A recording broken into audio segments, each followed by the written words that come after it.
Pero kani ang Batang Jesus wala niya gipugos. Naglutaw sa usa ka panganod na gamay. Ipakita niya ang kasing-kasing niya, kasing-kasing na sa mahal na Virgin Maria.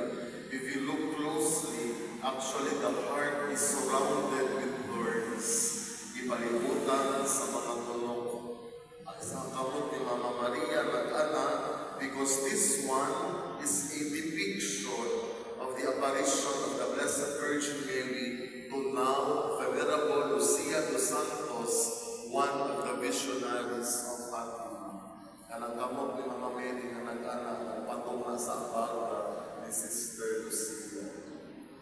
Kinipod ang unang ang imahe ng isulod sa Pilipinas na lumingan ang itsura. Kauna ang mga yun iupasaylo sa inyo ha.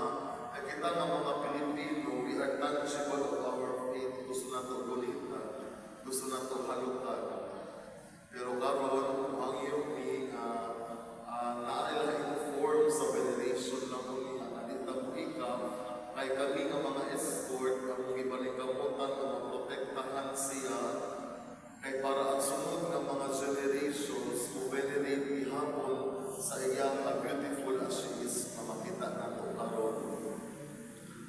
Gani kung ako ano ipasugdan siguro o pahikap dito sa Luzon, nilito-nilo ng ani kagwapa o maabot dito sa atong kalutugan.